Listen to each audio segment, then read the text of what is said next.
اعوذ باللہ من الشیطان الرجیم، بسم اللہ الرحمن الرحیم۔ معرفت امام کیا ہے، معیار امام کیا ہے اور حقیقت امام کیا ہے، اسی پر آج آپ کے سامنے میں قرآن حکیم اور احادیث مبارکہ سے بات کرنا چاہتا ہوں۔ قرآن سورۃ بقرہ اللہ تعالیٰ ارشاد فرما رہا ہے، بسم اللہ الرحمن الرحیم۔ وَإِذِ ابْتَلَىٰ إِبْرَاهِيمَ رَبُّهُ بِكَلِمَاتٍ فَأَتَمَّهُنَّ۔ اے میرا حبیب، یاد کرو وہ وقت جب میں نے ابراہیم کو آزمایا چند باتوں سے، وہ ابراہیم اس امتحان میں کامیاب ہو گیا۔ قَالَ إِنِّي جَاعِلُكَ لِلنَّاسِ إِمَامًا، تو میں اللہ نے فرمایا کہ میں تجھے لوگوں کا امام بنانے لگا ہوں۔ قَالَ وَمِن ذُرِّيَّتِي، ابراہیم نے کہا اے اللہ میری ذریت سے بھی امام بنانا۔ قَالَ لَا يَنَالُ عَهْدِ الظَّالِمِينَ، اللہ نے فرمایا کہ میرا یہ عہد جو ہے وہ کسی بھی ظالم تک نہیں پہنچے گا، صرف اس تک پہنچے گا جس کی زندگی میں ظلم نام کی چیز ہی نہیں ہوگی۔ قرآن پاک کی اس آیت مبارکہ سے جو امامت کا معیار سامنے آیا وہ آپ ذرا نوٹ فرمائیں۔ ابراہیم اللہ کا نبی ہے، ابراہیم اللہ کا رسول ہے، ابراہیم صاحب کتاب نبی ہے، ابراہیم صاحب شریعت نبی ہے۔ اتنے عہدوں کے بعد اللہ نے امتحان لے کر جناب ابراہیم کو امام بنایا ہے۔ پتہ چلا کہ امتحان نبوت اور رسالت ہو تو پھر اس کو امامت کا درجہ ملتا ہے۔ یہ نہیں کہ بھائی آپ نے درس میں 4 سال لگا لیے اور آپ کو امام ڈکلیئر کر دیا گیا، نہیں بھائی۔ امامت کا معیار یہ ہے کہ نبی کو بھی اگر امام بنانا ہو تو اس کا پہلے امتحان لیا جائے گا، رسول کو بھی امام بنانا ہو تو اس کا پہلے امتحان اللہ لے گا۔ پہلی سند یہ ہے کہ یہ عہدہ اتنا اہم اور اتنا عظیم ترین ہے۔ اب دوسری سند کیا ہے کہ یہ اتنا بڑا عہدہ تھا کہ جناب ابراہیم نے پورے قرآن میں کہیں یہ نہیں فرمایا کہ یا اللہ میری اولاد سے نبی بنانا، میری اولاد سے رسول بنانا، لیکن جب امامت ملی تو فرمایا میری اولاد میں ذریاتی، میری ذریت میں بھی جو ہے عہدہ امامت رکھنا، تو اللہ نے فرمایا یہ عہدہ امامت کسی ظالم تک نہیں پہنچے گا۔ پتہ چلا تیسری سند یہ ہے کہ اللہ کا یہ عہدہ ہے، یہ اللہ کی جانب سے دیا جا رہا ہے، اللہ کی بارگاہ سے دیا جا رہا ہے، یہ بندے نہیں بنا سکتے اس کو، نہ ہی بندوں کا یہ کام ہے۔ اللہ نے نبی کا، رسول کا امتحان لے کے اسے امام بنایا ہے۔ امامت کی شرط رکھی ہے کہ یہ میرا عہدہ ہے۔ تو بھائی جیسے نبی نہیں بنایا جا سکتا، جیسے رسول نہیں بنایا جا سکتا اپنی طرف سے، ایسے ہی امام بھی نہیں بنایا جا سکتا۔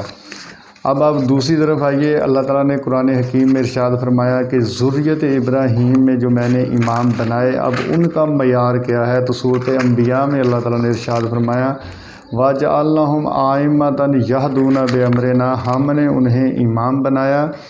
جو ہمارے امر سے ہدایت کرتے ہیں۔ وَأَوْحَيْنَا فِعْلَ الْخَيْرَاتِ، ان پر میں وحی کرتا ہوں فعل خیرات کی، نیک کاموں کی۔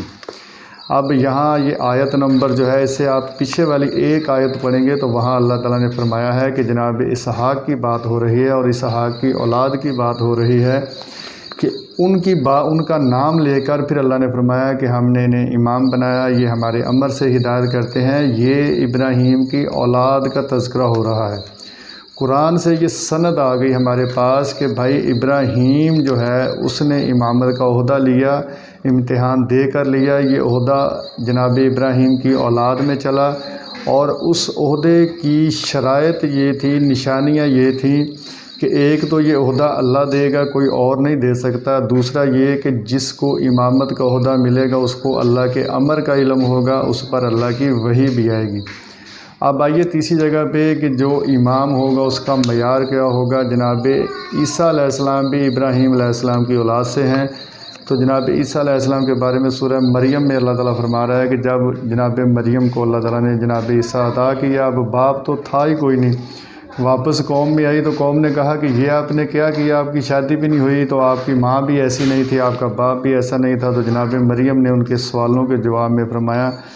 زبان سے نہیں اشارے سے فرمایا کہ یہ میرا بیٹا جواب دے گا۔ تو انہوں نے کہا ہم بچے سے کیا بات کریں، یہ تو ابھی آپ کی گود میں ہے۔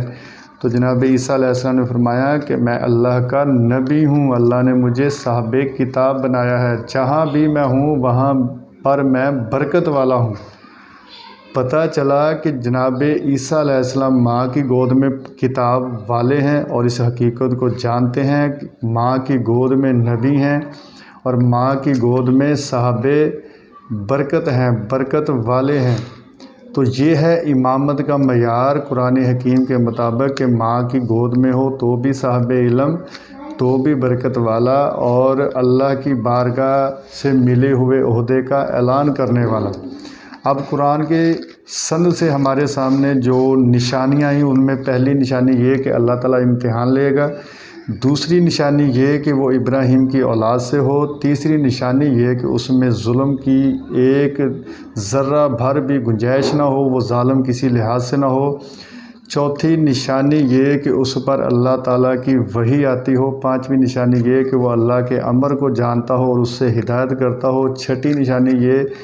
کہ وہ اپنے علم کو، اپنی حقیقت کو ماں کی گود میں بھی جانتا ہو۔ تو اب آئیے آپ حدیث کی طرف۔ بہار الانوار جلد نمبر 11 میں جناب حکیمہ خاتون سلام اللہ علیہا جو امام زمانہ کی پھوپھی ہیں، وہ فرماتی ہیں کہ جب امام زمانہ کا ظہور ہوا تو امام کو میں نے اٹھایا تو دیکھا کہ آپ کے دانے بازو پہ لکھا ہوا تھا جاء الحق و زہق الباطل، حق آ گیا اور باطل مٹ گیا۔ اور اس سے آگے دوسری حدیث میں ہے کہ امام علی نقی علیہ السلام اور امام حسن عسکری علیہ السلام فرماتے ہیں کہ امام جب ماں کے پیٹ میں 4 ماہ کا ہوتا ہے تو اس کے داہنے بازو پہ لکھ دیا جاتا ہے وَتَمَّتْ کلمات رَبِّکَ صِدْقًا وَعَدْلًا، لا مبدل لکلمات اللہ ہے کہ اللہ کا کلمہ صدق اور عدل کے ساتھ کامل ہو گیا اور اللہ کے کلمے کو کوئی تبدیل نہیں کر سکتا۔ 2 آیتیں امام کے کندھے پہ لکھی ہوئی ہیں، امام ماں کے پیٹ میں ہے، امام دنیا میں ظہور کر رہا ہے، آیتیں اپنے مقام پر ویسے کی ویسی ہیں۔ اب آئیے قرآن حکیم کی طرف۔ اللہ قرآن میں فرما رہا ہے لا یمسہ الا المطہرون، خبردار قرآن کو مس نہ کرنا جب تک تم پاک نہ ہو۔ تو بھائی اللہ نے تو قانون رکھا کہ قرآن کو مس تب کیا جا سکتا ہے، قرآن کو ٹچ تب کیا جا سکتا ہے جب بندہ پاک ہو۔ یہ آنے والا ماں کے پیٹ میں ہے، بازو پر آیت لکھی ہوئی ہے، دنیا میں ظاہر ہو رہا ہے، بازو پر آیت لکھی ہوئی ہے، تو کائنات والوں ماننا پڑے گا یہ ماں کے پیٹ میں بھی طاہر ہے، دنیا میں آیا تو بھی طاہر ہے، دنیا میں رہے گا تو بھی طاہر رہے گا۔ جتنا قرآن طاہر ہے اتنا ہی یہ امام طاہر ہے، اس لیے کہ یہی تو ہے وہ نشانیاں امام کی کہ امام وہ ہوتا ہے ابراہیم کی اولاد سے ہو، امام وہ ہوتا ہے جو کسی بھی لحاظ سے ظالم نہ ہو، امام وہ ہوتا ہے جو اللہ کے امر کو جانتا ہو اور اس سے ہدایت کرتا ہو، امام وہ ہوتا ہے جس پر اللہ کی وحی آتی ہو، امام وہ ہوتا ہے جو ماں کے گود میں صاحب علم ہو، ماں کی گود میں برکت والا ہو، اور امام وہ ہوتا ہے کہ جس کے بازو پر قرآن لکھا ہو وہ ماں کے پیٹ میں ہو، نہ ماں بھی اتنی طاہر ہو کہ بازو ماں کے پیٹ میں بازو پر اگر آیت لکھ دی جائے تو نہ قرآن کی توہین ہو، نہ قرآن کی طہارت پر حرف آئے، جب وہ دنیا میں ظہور کرے تب بھی قرآن اس کے بازو پر لکھا ہو اور وہ مقام اتنا طاہر اور مطہر ہو کہ قرآن کی طہارت میں کوئی فرق نہ پڑے۔ اسی لیے جب پہلا امام دنیا میں آیا تو اللہ کے گھر کعبے میں آیا، نہ کعبے کی طہارت پہ فرق پڑا، نہ ماں کی طہارت میں کوئی فرق تھا، نہ ہو سکتا تھا، نہ ہی بیٹے کی طہارت میں فرق تھا۔ اسی لیے جب کعبے سے ماں باہر آئی، نبیوں کا سردار استقبال کے لیے کھڑا تھا، اپنے ہاتھوں پہ نبیوں کے سردار نے اٹھا کے فرمایا کہ یا علی کچھ سناؤ، تو مولا کائنات علی علیہ السلام نے قرآن حکیم کی تلاوت کی، زبور کی تلاوت کی، انجیل کی تلاوت کی، توریت کی تلاوت کی، اور جو صحیفے اس کے علاوہ نازل ہوئے تھے ان کی تلاوت کی۔ تو امامت کا معیار یہ ثابت ہوا کہ امام ہر لمحہ اللہ کی بارگاہ سے علم کامل لے کے آنے والا ہوتا ہے، وہ اپنی ظاہریت کے 1 سیکنڈ کے کروڑویں حصے میں بھی علم سے غافل نہیں ہوتا، وہ کسی سے پڑھ کر علم حاصل نہیں کرتا، وہ کسی سے سیکھ کر علم نہیں لیتا، اللہ کی بارگاہ سے وہ طاہر آتا ہے، علم والا آتا ہے، وحی والا آتا ہے اور اللہ کی رضاؤں والا ہوتا ہے۔ انشاءاللہ اسی موضوع پر میری دوسری ویڈیوز بھی عنقریب آپ کے پاس آ رہی ہیں، سلسلہ وار پوسٹیں ہوں گی امام زمانہ اجل اللہ تعالیٰ فرج الشریف کی معرفت پر۔ تو اگر میری ویڈیو آپ کو اچھی لگی ہو تو میرے چینل کو لائک اور سبسکرائب ضرور کیجئے گا، اپنے دوست احباب کو بھی دعوت دیجئے گا۔ اگلی ویڈیو تک کے لیے اجازت دیجئے، اللہ آپ کا حامی و ناصر ہو۔ السلام علیکم ورحمۃ اللہ وبرکاتہ۔